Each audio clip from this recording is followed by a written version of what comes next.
work. Just a second ago. What's going on? Oh, okay. So apparently my keyboard's not working, but this is. So as long as we don't have to go backwards, we'll be good. All right. So can you all see that? Is it too glary or anything? I can see it. Okay, great. So Joshua, this is a story about the conquest of the land. So we're now out of the Exodus narrative and we're into the land of Canaan. This is the start of a series of stories that are known collectively as the Deuteronomistic history. And that, again, we've talked about that a little bit earlier, but that just describes sort of the school out of which these stories were put together. In Joshua, we find a lot of etiologies, right? Again, stories of why things are the way they are. So you have the origins of where certain religious rituals come from, why certain topographic features are named the way that they are, why there are certain genealogical relationships, right? Who's related to who, and then other aspects of the culture get explained within this book. Originally, most likely, there would have been a series of independent legends that the historians sort of collected and put together into a text. One of the things that we find are what are known as the city and boundary lists. So kind of like a description of what gets incorporated into the lands that are now controlled by the Israelites. But one of the things that's really interesting on this list, so you have the list of each of the tribes and the areas that they control, the cities they control, but you also have a couple of other lists. You have a list of cities that belong to the Levites, so cities that are sort of just given to the priests, and then you have a list of what are known as asylum cities. And asylum cities are exactly what you think they were. If you were in a situation and you needed to run away and call base, like from when you were a kid, that's literally what those were. And what that translated to is when people would have been accused of or had committed a crime like manslaughter, where you inadvertently kill someone, in that culture, the punishment for that was that the family would take vengeance on you.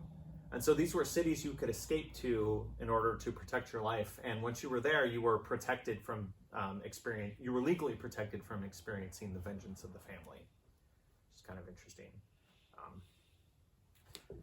There's a connection within this book between Moses and Joshua. They're kind of putting these two characters together. For instance, Joshua is the one who gets to take the people across the Jordan, and that's looked at similarly to how Moses takes the people across the Sea of Reeds. Joshua gets to celebrate Passover on the other side of the river, and then has a vision in which he's told to remove his sandals for his feet are standing on holy ground, which of course reminds us a lot of Moses' experience at Mount Sinai with the burning bush. And then there's something else that we also see. If you read Exodus particularly closely, you'll get a lot of weird time jumps, right? Like they're in a place and they're settled, and all of a sudden in the next chapter there's somewhere else that's really far away. This is also something that we see in this book. So that's another parallel that we have between what we've seen before and this narrative. Okay, and then there are two major characters in this book. Joshua, he's presented as being the ideal successor to Moses, but he's also portrayed fairly one-dimensionally, right? There's not a lot of depth to this character. He's just kind of there, moving the story along, doing the things that the authors want us to learn theologically about him. His life is one that very much parallels the life of Moses, right? Again, there's that connection between those two. And because of that, it's really difficult to say if there ever was a historical Joshua, right? Because there's no evidence really outside of this text for that, and there's not enough clues in the text themselves to lend themselves to speculation on that. And then we have Rahab, who's a very interesting character. She's a sex worker who lives in the city of Jericho, and she's shown as being very, very important, because particularly in these early stories, for a woman to be named meant that woman carried significant weight within the story. Because again, this was a culture that didn't value the contributions of women as much as, say, our culture does, to put it very mildly. And it is her faith in God, particularly in the Israelite God Yahweh, that leads her to side with the spies, if you remember the story. And she protects them and hides them from the king of Jericho, so they're able to go and then, conquer the Jericho with the children shouting, if you know the old song. I learned it when I was a kid. I don't know if you did. So she's a very important character in this book. And then, of course, we'll get remembered later on as we get into some other texts as well.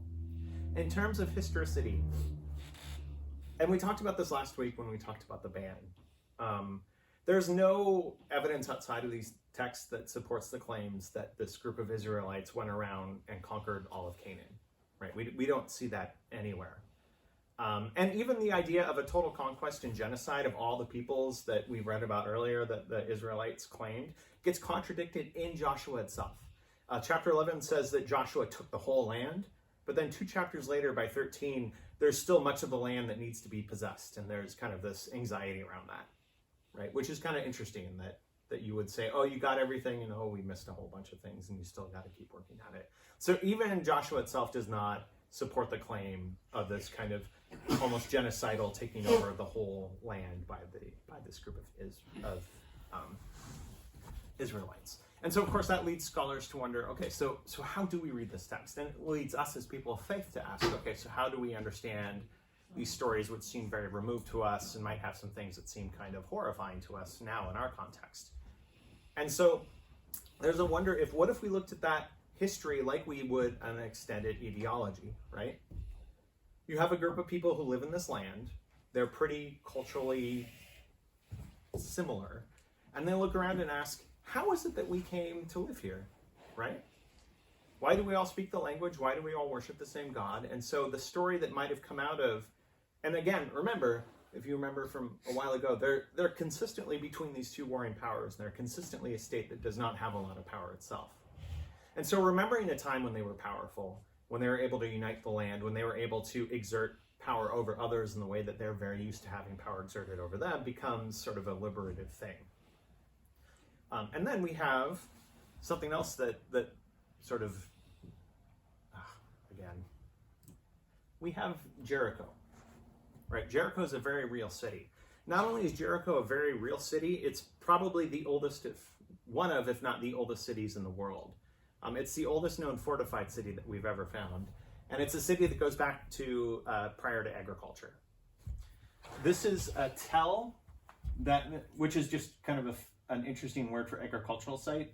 Tells tend to get bigger over time because you have a generation that builds and then things happen and their ancestors will often build on top of that, or an entirely new group of people will build on top of that. And throughout the biblical period, at the time, so for instance, at the time that the Assyrians were coming down, there was a city here and that then gets destroyed. But before that, it was ruins, right? So there were periods of habitation and non-habitation that were happening throughout the time when these stories would have been first conceived and then later put together. So there would have been a cultural memory of there being a city there and then there not being a city there, just being these great ruins. Archaeology has discovered at least 20 distinct settlements that go back to at least 9,000 BCE. So it's an 11,000-year-old city, basically. And this is what it looks like as of 2009, right? So people still live in Jericho. It's still very much a city that's occupied, which I think is kind of interesting. All right, so that's Joshua. Moving right along, we get to Judges. If my iPad will cooperate. And this is where we start to see the emergence of this nation Israel.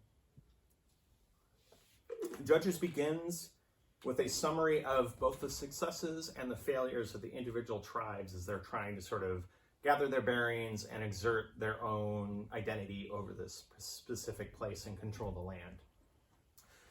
Judges implies that the absence of having any kind of central authority figure like a monarch leads to this constant threat from the neighbors all around them and this kind of sense of internal anarchy, right? The text talks about how this is a time when everyone did what was right in their own sight and that things were pretty dangerous and not great. And that obviously leads to the idea that we should have a monarchy, which probably lends itself to this being written by people who were very pro-monarchy at the time, when they remember back to the battle days before we had a monarch. The sources, again, most likely were composed by the Deuteronomistic historians.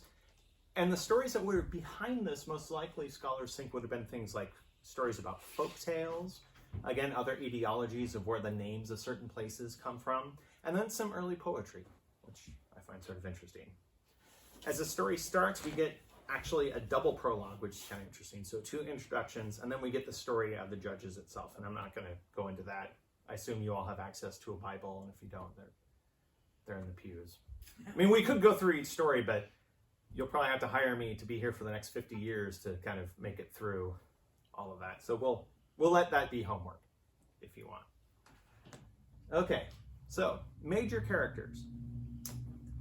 And this is also part of the narrative too. One of the major themes is the idea of the judge itself. And that kind of takes up a whole kind of series within some of these characters that we'll get into in just a second. Now, the judge was primarily a military leader who would be called forth in times of trouble. They also exercise some judicial function, but they're very different from judges as we understand them in our culture today. But the term was something that was well known in surrounding cultures, right? The idea of having a judge would have been pretty well known to other people groups in ancient Southwest Asia. And we know that there were women judges, Deborah being one of the major characters that we see in this text. So one of the first characters we meet is Ehud, who's one of the first major judges who comes from the tribe of Benjamin. And then we have Deborah, who's both a judge and a prophet, which is interesting. The Song of Deborah, which is the section in Judges 5 where we learn about Deborah, is probably considered, if not one of the oldest texts within the Bible itself. And it dates probably back to the 12th century BCE. Right, so it's a very old story in there, probably the oldest that we have. So if you imagine kind of the origins of these stories even as written, we're talking 12th century BCE to 1st, perhaps 2nd century CE. That's a very long span that the Bible's written of. And knowing also that some of the stories would have been oral stories dating even earlier than that, it kind of gives us a sense for the cornucopia of different cultures that we find even within the story, within the collection of books themselves, that I find fascinating. Okay, moving along, we have Jael. He is an outsider and kills the Canaanite general Sisera by hammering a tent peg into his temple hammering a tent peg into his temple after enticing him into her tent. So she's pretty known for that. So if anyone wants to talk to you about, being a biblical woman, remind him of Jael, who drove a tent stake through the bad dude's head after seducing him.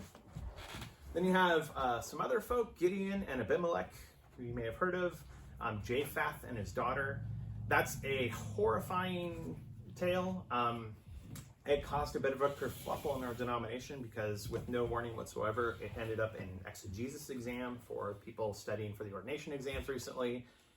And Rick probably knows more about that being on PNC, the preparation for ministry. Yeah, big uproar. How did it get there? Why? Well, what was the purpose for having that passage in the text? Right. And then those that were grading it were just kind of conflicted about how to actually grade it. So I think they pulled it and gave you something else to do. Yeah, that's one of those very troubling texts that is, in my opinion, appropriate for a setting like this where we can kind of talk to it and give context, but it's something that I don't think I would ever preach on, and it's not in any lectionary that I'm aware of. Because it's a horrifying story of sacrificing his daughter in order to fulfill a vow made to God after the victory over the Amorite king. But that's also a story that it's not unique to the Bible. In fact, there's actually a Greek story of, and I'm going to butcher his name, apologies to anyone who knows Greek, but Idomeneus, anyway, sacrificed his son after the Trojan War, and it's a very parallel story. So the idea of sort of making a vow after a military victory and offering to sacrifice one's own, like whoever comes first, and having it be their child in that tragedy, that is a story that would have been known to ancient peoples, unfortunately. And then we get to Samson, who, as you know, is not kind of the typical judge. He's a bit of a pretty boy and sort of likes the ladies, and not often what we think about as being a good biblical leader, but he's very much part of the story and one of the early heroes. And then we get to the Philistines, right? You all I assume, have heard of the Philistines. If you don't remember, think David and Goliath.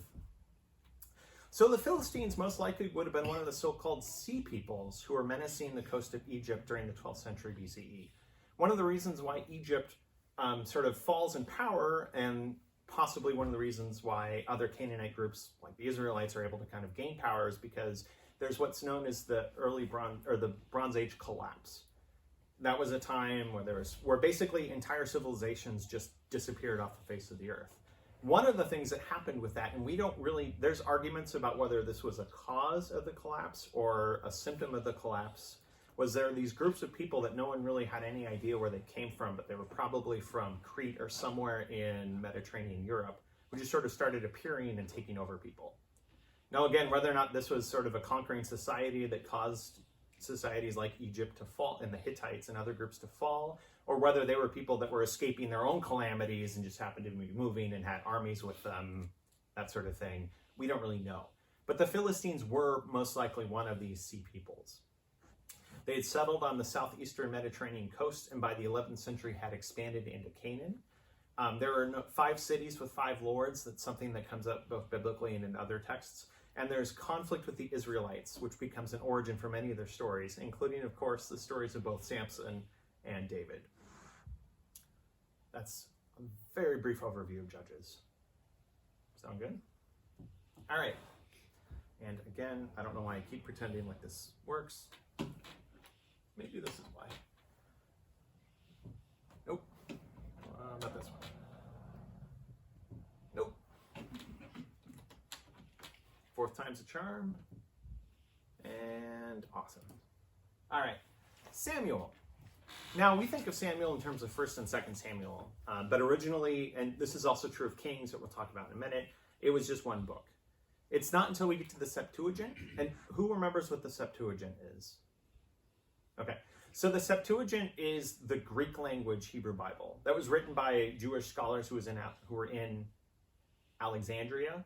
They translate the Hebrew Bible into Greek, and that becomes the Septuagint. One of the things that will come up later is, particularly in terms of we talk about translation, one of the issues that will come up in Christian translations later is when some people go back to the Septuagint as their source, and there are places where, of course, Hebrew and Greek, just like any translation, when you're translating something, you have to make a decision about what you're going to say, and so things end up in Greek that might be a little different than how they're interpreted in Hebrew, and things get complicated. A good example of that is, we'll hear in the Christmas story, the prophecy in Isaiah about a virgin giving birth. The original Hebrew, it's a word for young woman, but it can also translate as virgin, and so when you look at it, translations make things interesting and complicated. But this is, it's not until we get to this, that the Septuagint, that we get 1st and 2nd Samuel. Before that, it was just one book. It's, again, part of this larger Deuteronomistic history. There are multiple independent traditions that the historians brought together and redacted together. And so because of that, there's some minor contradictions that we find in this book. So for instance, who kills Goliath? David. According to chapter 17, it's David. But then 2 chapters later, you have somebody called Elhanan, who is the person who is said to have slain Goliath, which is interesting. And things like that happen when you have different sources that get kind of woven together, and then we sort of think of one of these stories over another, because just as I think probably ancient peoples did, because there's a reason that you want David to be the hero, right? But it's interesting that we have really 2 possible contenders from that in the story itself. Anyway, some of the possible source material that goes into Samuel, again, from the material that would have been developed by the Deuteronomistic historians. We also have an Ark narrative, the Raiders of the Lost Ark thing.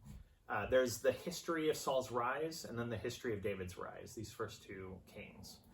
In terms of as we keep talking about sources, particularly for the first part of Samuel, which becomes 1 Samuel, the history of David's rise continues, and then there's what's known as a succession narrative, and that is kind of the narrative of how the kingdom gets passed.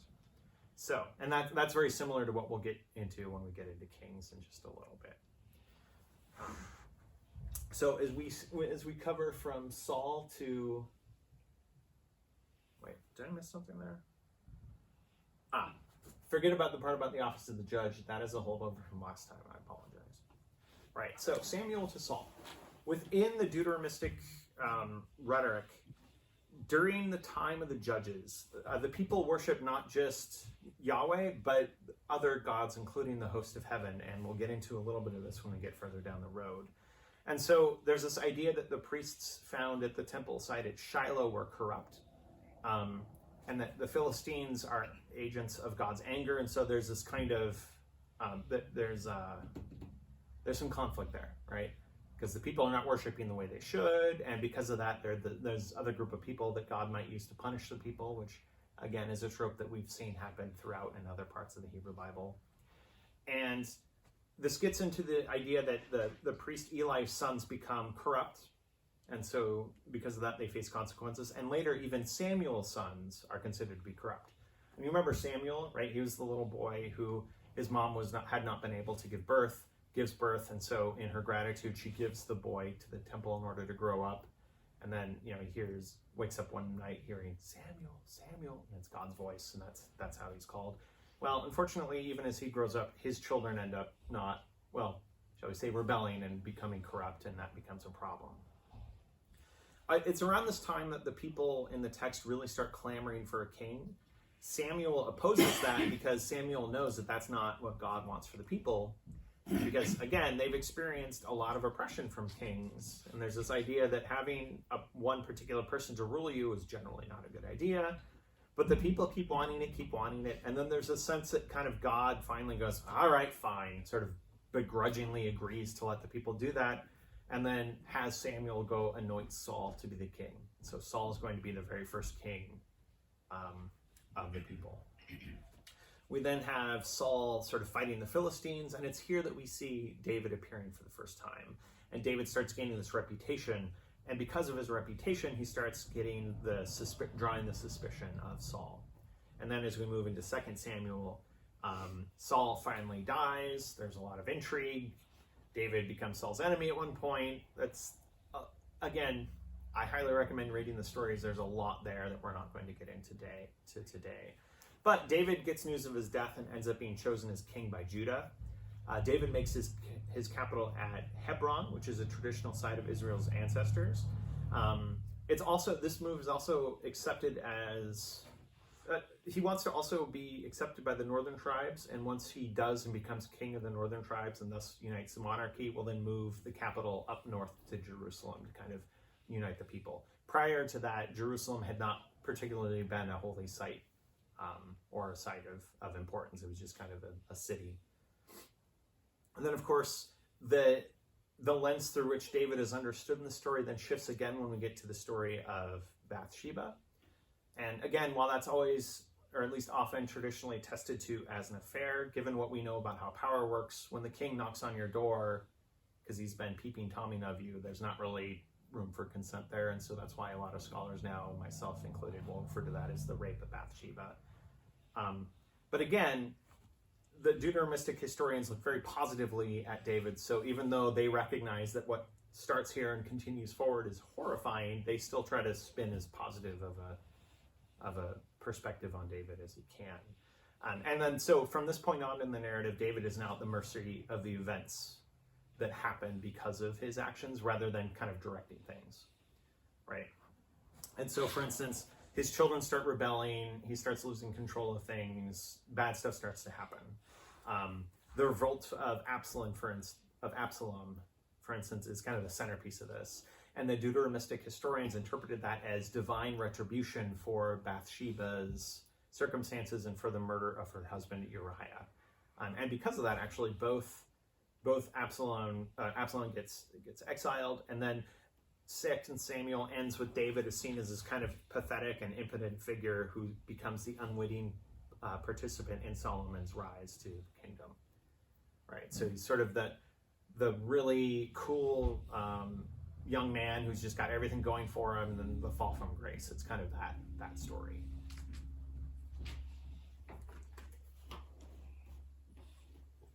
The major characters of Samuel are, one is, of course, Samuel. Like Joshua, this is a character who is idealized, and he actually embodies the three sort of ancient offices of Israel at the time, because he was a priest, a judge, and a prophet. And he's the one who sort of presides over this transition from this loose confederation of tribes that are united by culture and the worship of God into this centralized monarchy. And that's actually a theme that we see in both Samuel and Kings lifted up, this kind of idea of how this transition happens and how centralization occurs. Those are pretty significant concerns of these texts.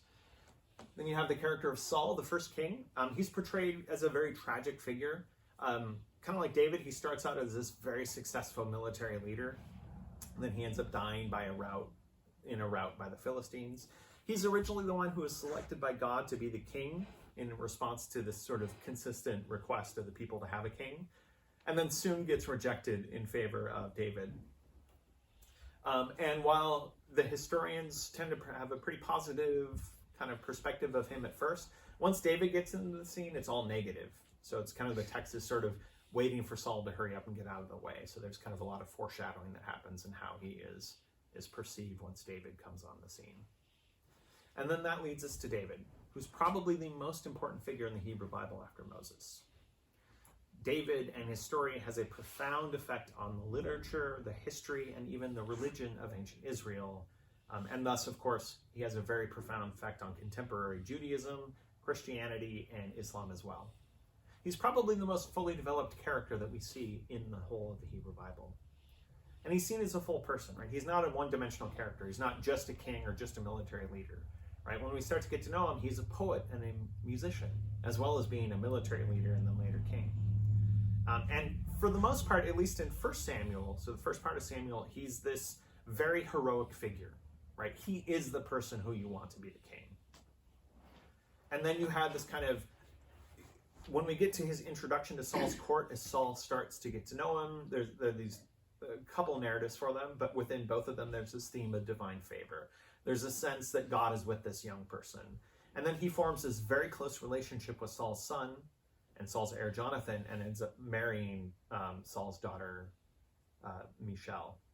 I think that's how you pronounce that name. So he becomes a member of Saul's family, right? He's also seen as being a very brilliant politician. Within 1 Samuel, he's able to keep both but a brilliant politician in sort of the Game of Thrones sense. So you can let Brandon know he made another Game of Thrones reference. He asked me about that yesterday.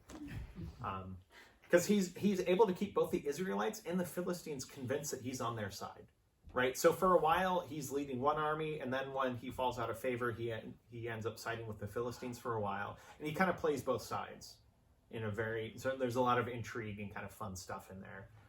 And then by the time we get to 2 Samuel, he's this very politically savvy leader, and that is what leads him to being crowned the king of Judah. But then, of course, there's the Bathsheba story, right? He sees her taking a bath on her rooftop, which would have been normal for the time. Him standing on the top of his palace and watching would not have been, well, it might have been, but it would not have been considered good in the same way that it would not be considered good now. He lusts after her. He coerces her into having sex. Again, it's often still referred to as an affair. I would challenge that given the power dynamic. And then conspires to have her husband Uriah come home in battle to wash his feet, which is one of the very many euphemisms for sex we see throughout the Bible, because he knows that she's gotten pregnant, and if she gets pregnant while her husband is far away, that doesn't really work. But if he comes home from the battlefield, things could have happened. It could be fine, and we can all sort of make this go away. And what happens in the story is this kind of sense that trying to sweep things under the rug just gets progressively worse. And so Uriah, it turns out, is a really, really good dude, and he's not about to come home and sort of enjoy time with his wife while his people are out his men are out suffering on the battlefield. So he refuses to do that. And then David has to go, okay, so what am I going to do next? And then comes up with essentially a conspiracy to have him murdered so that he won't be able to tell the truth. All of this to cover up the things that he did. And so that's a significant part of David's story. And then, of course, we have the prophet Nathan, who has the story about, the lamb, and, David gets all incensed and gets very self-righteous about it. And then Nathan looks at him and says, and you are the man. And we see here the sense that David is able to repent, right? There's nothing in there in the text that gives us a sense that is not a very authentic sort of realizing the depths to which he has done and wanting to make it right. And even though he is repentant, there are still very significant consequences, not only for him, but for his family to come. Even still, though, he's a very successful king, and he establishes a dynasty that does have archaeological attestation, which we'll get into in just a minute. Then we have the character of Jonathan. And Jonathan and David are very close. When Jonathan dies, David gives a eulogy that includes, quote, "I grieve for you, my brother Jonathan. You were very dear to me. Your love was more wonderful for me than the love of a woman." That's in 2 Samuel 1. Jonathan is portrayed as this very heroic warrior and actually sided with David over his father. So when David sort of becomes Saul's enemy, the son and heir, Jonathan, sides with his friend David over his dad. And then we get to David's sons. And when I made this slide, I had the theme for my 3 sons in my head, but it's David's 17 sons. So it's a lot of kids. A couple of them who come up. There's Amnon, who should have succeeded his oldest, but he lies to David. He rapes his half-sister Tamar and is killed by Tamar's brother Absalom. So there's a lot of not great stuff. Again, very Game of Thrones-y in this. And then you have Absalom, who stepson. He gets exiled for this fratricide, eventually returns, but resents David and becomes a problem for David. And then you have Solomon, who's the second child of David and Bathsheba, who will end up succeeding as king, but not until 1 Kings, and we'll get into that in a minute too.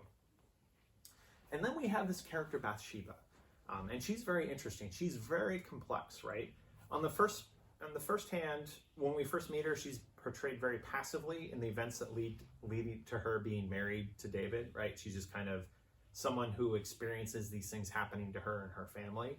But by the time we get near the end to this, what's called the succession narrative, where Solomon ends up becoming king, she's very much behind the scenes. She's very much a player. And again, like, I'm using this trope a lot, but it is very sort of Game of Thrones, the machinations that she has within the palace to ensure that her second son becomes the king. She becomes a very active participant in that. And I've spoken on the other stuff too. And then we get into the question of history. And again, while there's nothing in either 1 or 2 Samuel that can be linked directly to non-biblical stories or archaeology directly, there absolutely is evidence for an Israelite monarchy from the 10th to 6th centuries. This, for instance, is the Tel Dan stele. It was found at the site of the city of Dan in Upper Galilee that traditionally belonged to where the tribe of Dan settled. There's you probably can't see this from here, but this is a Canaanite inscription that's written in Aramaic. And the part that's right here is going to be, I don't know if you can see this from here. That part has been highlighted or, I guess, underlined. I don't remember the right word, but whatever the word is for taking something white and doing, it's highlighted in that way so you can tell. And the inscription talks about the story of where the king of Aram Damascus, which was one of the smaller neighbors, defeats and kills the king Jehoram, who's the son of Ahab, who's of the house of David. And the part right here in Aramaic that says Bayit David, which is house of David. So this is the earliest known reference to David and the Davidic monarchy that exists outside of the Bible. And this is from the 9th century BCE. Right. So while we don't have any evidence of a King David himself, the idea that there's a house of David is attested to outside of biblical sources as early as the 9th century.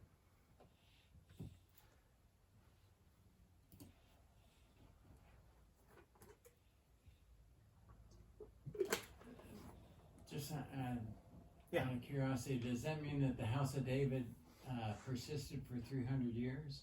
Or is that a anecdote of something that happened 300 years ago? What they're saying is that this king that was defeated was a member of the house of David. Okay. Right. So the implication is that this is part of this royal line. And that is the earliest attestation outside of biblical sources that we have for that. 300 plus or minus years old. Yeah. And of course, Jesus is also said to be of the house of David. So it's part of the memory, and then there's evidence that exists outside of the Bible for that.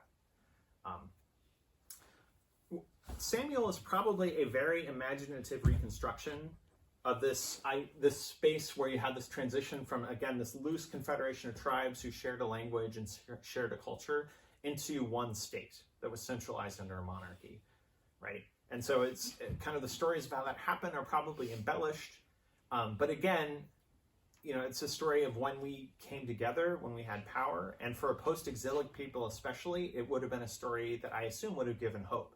Remember what God did for us then, God can still be with us now. So that is, for me as a person of faith, one way that we can kind of understand these stories in their context, when we recognize the ways in which the people that would have heard them, as opposed to just, did the story actually happen or not? I don't think that matters. What matters is, why was the story written the way it was written, and how would it have affected the people then? And then from there, take that into, as a community of faith, what do we do with that today, if that makes sense? We know that there were many power vacuums that happened at the beginning of the Iron Age. Egypt was weakened, northern Mesopotamians were weakened as well, and that allowed these smaller areas, these smaller city-states from the previous Bronze Age to consolidate power and turn into nations. So not only do we have the story of Israel becoming a nation, we have evidence of places like Tyre and Damascus and Ammon and Moab also becoming states at this time, right? So again, it's very likely that this stuff did happen. This is just kind of a story to talk about how that happened from the perspective of the people in that culture and how God led them into that. The Philistine expansion of this period is very much attested to in the archaeological finds that we have. David's reign is thought to have been from about 1005 to 965 BCE. And it's probably an exaggerated claim about how powerful this united monarchy was. But underneath it, it's very possible, and I would argue probably likely, that there were kings who were named Solomon and David, who were very important rulers to this group of people to this day, and that during their reigns, because of the things happening in the wider region, Israel enjoyed prosperity and security, and then that gets remembered later on. Another really important thing that we have, that we read about in Samuel, is this centralization, not just of sort of political power, but of the religion under Saul and David. The ark gets brought to this new capital.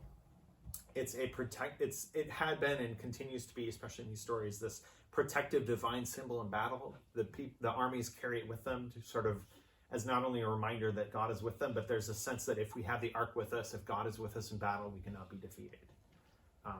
Royalty now all of a sudden has a leadership role in the cult of Yahweh, including direct control of the temple priesthood and appointing who gets to be sort of the priests of the temple. Prophets do continue to function, but they have sort of maybe a parallel role, right? Like we have the prophet Nathan, but they weren't sort of essential as they had been in previous times now, when they were all kind of moving together, because now we have sort of a very centralized site for religion. Now, we don't know much about what was happening with worship outside of Jerusalem. The text doesn't say anything, because again, when these texts were coming together, there's an argument being made for why you could only worship God at the temple in Jerusalem. However, and the text, of course, doesn't say anything about the possibility of the fuller Canaanite pantheon still being worshipped, like Baal and Asherah and etc. But there is evidence archaeologically that points to this. And we know that monotheism isn't really culturally enforced until Josiah, right? So there's a several hundred-year period, and we'll get to this in just a minute, even when the temple's built, when most likely the other Canaanite gods would have been part of the religion of the people at the time, and probably would have been worshipped there as well. Any questions? I'm going to try to get through Kings as fast as we can, so you choir folk and you choir leader folk can get through this. So, Book of Kings, just like with Samuel, they were originally one, and then the separation is artificial, but it's meant to be read as one thing.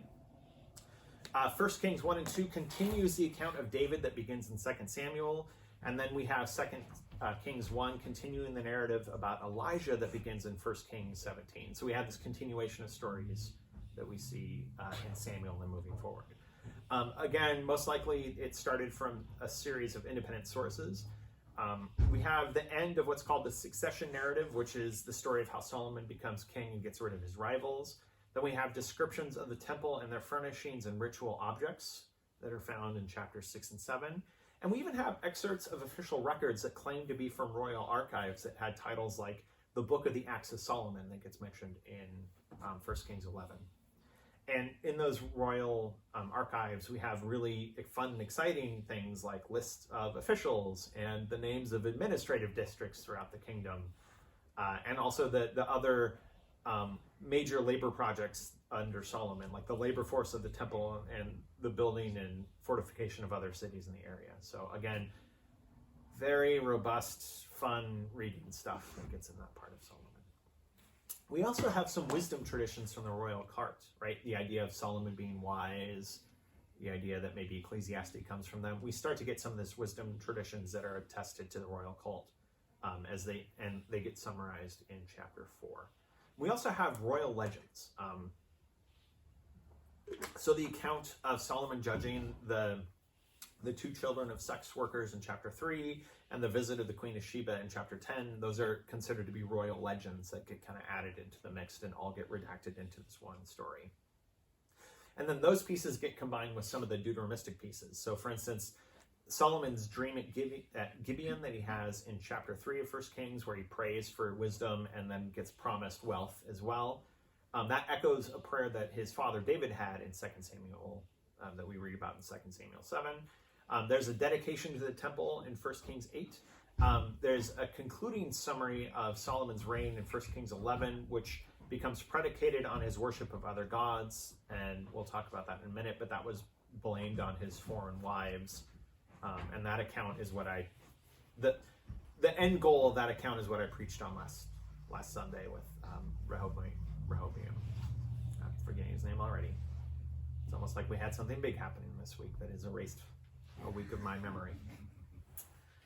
Okay, as we get to the narrative, it's a very complex story that brings recognition to Solomon's great achievements, and then points out on the other hand, points out some of the political and theological problems that are associated with his rule. Solomon succeeds David not because of God's explicit choice, right? It's not like with David where God said, you're the one, but through this palace intrigue. There are different factions of the court that support the different sons of David as gaining power. One of the factions is led by the prophet Nathan and Bathsheba, and you'll guess who that is, her son Solomon. And then the other is led by David's oldest surviving son, Adonijah, an army commander, Joab, and then one of the priests, Abinadab. And this is all happening while David is sort of very old and frail. And so they're both these factions are trying to convince David to call their guy the next king and his successor. And it's the first, Nathan and Bathsheba, who are able to convince David to name Solomon his successor. And he then gives instructions to his son to be faithful to the law of Moses and to kill Joab in retaliation for killing some of his other sons. So, fun kind of a deathbed, do this for me sort of. It's very Godfather at this point. Or Game of Thrones if you want to keep that going. But there's a lot of stuff that's happening there. And then there's a lot in the story that we hear about how great Solomon is. We get a lot of, for some of us, interesting details on how the temple was constructed and kind of the treaties for getting more workers and supplies from Hiram of Tyre, and kind of the size and the stuff in the temple. So it's fascinating if you're a particular type of nerd that's into ancient buildings. Otherwise, it often gets glossed over. I am, so that's fine. And then we have the story of the ark being brought into the Holy of Holies, along with a warning. And this is sort of foreshadowing here about what happens if the Israelite people worship other gods. And then more details about the rest of his reign. And then, like his dad, he gets in trouble. And the trouble for Solomon happens because he marries a lot of what are considered to be foreign women. The anxieties that people from outside the culture would bring their cultural influences and religion into them ends up coming true within the story, and he commits apostasy, probably because he married an Egyptian queen and worshipped her gods. And as punishment, God decrees that God's not going to do anything to Solomon, because Solomon made promises of wealth and a great reign. But the consequences for Solomon's actions and his apostasy are going to affect his sons, which again we heard about in the story last week. And that punishment is that the kingdom's going to be divided. Characters. Solomon. Less vivid descriptions and dialogues like we saw of David in the last one in Samuel, and even less descriptions of him that we saw in the book of Samuel, but he's still very much seen as an active participant in the elimination of his rivals. Like his mom, he's very shrewd, and he also exerts a lot of what is known as practical wisdom, which is probably why you have these books like Ecclesiastes that are attributed to him. Much of the story about him is about the temple, and that's probably just kind of a narrative of how the historians sort of got their whole, oh, here's how temple practices work, sort of in a story format. Also, Solomon really likes luxury. He likes being rich. He likes having a lot of sexual partners, many of whom he was married to. And the problem in the story, which is interesting, is not the fact that he had a lot of partners. And by a lot of partners, the text says he was married to 700 women and also had 300 women as concubines, which would have made up 1/5 of the population of Jerusalem, most likely at the time, if that were true. That's not the problem, which is interesting. The problem is that he starts worshiping in the way that some of these wives do. And that's where the problem comes about.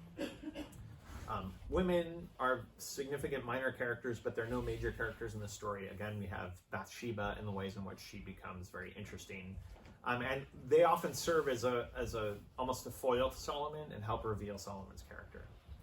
Now, again, for the history, and I'm going to try to rock through this part in just a few minutes, we don't have any independent archaeological or textual evidence for his reign, just like that of David. That's actually also true of this king Hiram of Tyre, who also appears in the stories of David. We don't really have anything specifically that would place him in this time and place as a historical person. The time is depicted as one of peace and prosperity, and there's some evidence because of what was happening around there that was probably true in this time. There's also evidence from the early, of course, a lot of the story and the story of Solomon is dedicated to this temple, and there is evidence from the first millennium BCE that this temple would have been constructed around that time.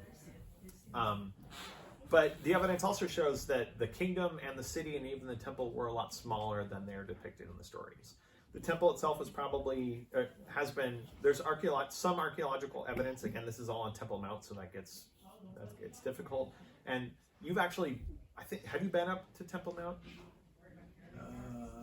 Yes. Okay. Yes. So contradict me if I read my sources wrong, but what is believed to be the site of the temple, the foundations were only about 30 feet by 100 feet, which still is impressive, but it's not super huge. Again, as I mentioned, Jerusalem itself was only about a city of 5,000, and the entire United Kingdom itself probably only had a population of 100,000. And there is evidence that some of the other major projects that are attributed to Solomon would have been built around this time in the 10th century-ish BCE. One of the big things that I'm going to get into just very briefly as I rush through this, there's a lot of royal ideology. I'm talking too fast. Good thing I don't have. Oh wait, I have to preach for an extra hour today, don't I? Because it's daylight savings. There's a meme that was going around. Glenn reminded me of that yesterday and asked me if I was ready to preach for an extra hour. So I just hope you all are ready for that at this rate. But it's basically talking about how the relationship between the king and God, there's this very special relationship that's referred to using father-son metaphors. And then there's this Davidic covenant that's actually unconditional, right? The covenant between Israel and God is conditional on the people being faithful and God being faithful to the covenant. You don't actually see that in this, so it's very idealized. And again, the purpose was to centralize religious and political power, and that was very much in line with the wider trends in ancient Southeast Asia. And then finally we get to, again, I should have learned that by now, the temple. This is one possible reconstruction in section view and plan of what the temple looks like. So you had right here the brazen seat, and those are actually all bowls, which is kind of interesting in here. And then you have this vestibule, this entrance, the holy place where the priests would do their thing, and then the Holy of Holies where the Ark was left. What I find very interesting is after we get to the story of the Ark being placed in there, there's one psalm that talks about it, but the Ark is almost kind of forgotten about. It's like, everyone's like, God's in the temple, it's fine. Which is very interesting. And sort of makes sense, I guess, why the Ark would have been lost to history if kind of everyone apparently forgot about it. So, that's those are the former prophets. Thanks, everyone. Yeah. Questions, comments, nap time? Interesting. For me,